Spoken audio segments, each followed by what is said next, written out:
मोक्षमार्गस्य नेतारं भेत्तारं कर्म भूभृतां ज्ञातारं विश्वतत्त्वानां वन्दे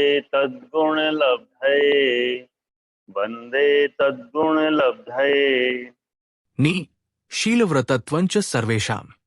19 अर्थ शील और व्रतों से रहितपना सभी आयु के आश्रव का कारण है, अर्थात अव्रति चारों आयु का बंद करता है।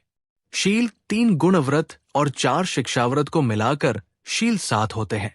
व्रत अहिंसा, सत्य, अचौर्य, ब्रह्मचर्य, अपरिग्रह ये व्रत होते हैं। शील और व्रतों से रहितपना सभी आयु के आश्रव का कारण है, अर्थात अव्रति चारों आयु का बंद करता है। सूत्र में च शब्द का ग्रहण करने का कारण। सूत्र में दिया गया च शब्द समुच्चय ग्रहण के लिए है। च शब्द से ये प्रयोजन है कि अल्पारंभ और अल्प परिग्रहत्व भी मनुष्यायु के आश्रव का कारण है, तथा नियशीलत्व और व्रतरहितत्व भी मनुष्यायु के आश्रव का कारण है। इस अधिकार प्राप्त मनुष्यायु के समुच्चय के लिए च शब्द का ग्रहण किया है। राजवार्तिक 1 सूत्र में सर्वेशा पद का ग्रहण करने का कारण। यद्यपि पृथक सूत्र बनाने से ही शेष आयुओं नारक, तिर्यंच, देवायु का बोध हो जाता है, तथापि सर्वेशा पद का प्रयोजन यह है कि नियशीलत्व और निवृत्तत्व देवायु के आश्रव का भी कारण है, परंतु भोग भूमित जीवों की अपेक्षा से है।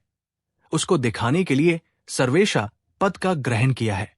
राजवार्तिक 4 जैसे अल्पारंभ परिग्रहत्व मनुष्यायु के आश्रव का कारण है, उसी प्रकार नियशीलव्रतत्व भी मनुष्यायुष्क मनुष्य गति का कारण है। ये चारों आयुष्कों के आश्रव का कारण है। अगर कोई व्यक्ति व्रत और शील धारण नहीं करता तो उसे सभी आयु में जाने का द्वारा खुला है।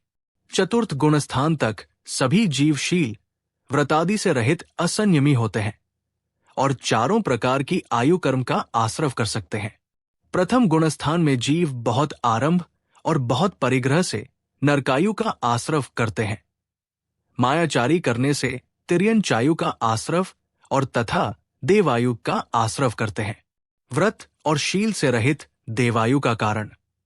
भोग भूमिज मनुष्य या तिर्यंच है तो वहां पर व्रत और शील नहीं होते हुए भी सरल परिणाम और कषायों की मनता से देवायु का आश्रव कर लेते हैं, तथा चूंकि भोग भूमियां जीव मरकर भवंतरिक या सौधर्म ईशान स्वर्ग में जन्म लेते हैं। यहां शीलव्रत से रहितपना का ये अर्थ नहीं है कि वे कुशील सेवन करते हैं। सभी भोग भूमिज शीलवान होते हैं, इसलिए व्रत शील से रहित जीव चारों आयु के आश्रव में से किसी का भी आश्रव कर सकते हैं। व्रत और शील का अभाव कहते हुए जब कषायों में अत्यंत तीव्रता और अत्यंत मंदता होती है, तभी वे क्रम से चारों आयु के आश्रव के कारण बनते हैं। तत्वार्थ सूत्र अध्याय 6 सूत्र 19 से चारों आयु के आश्रव का कारण की व्याख्या पूरी हुई। जिन वाणी माता की जय।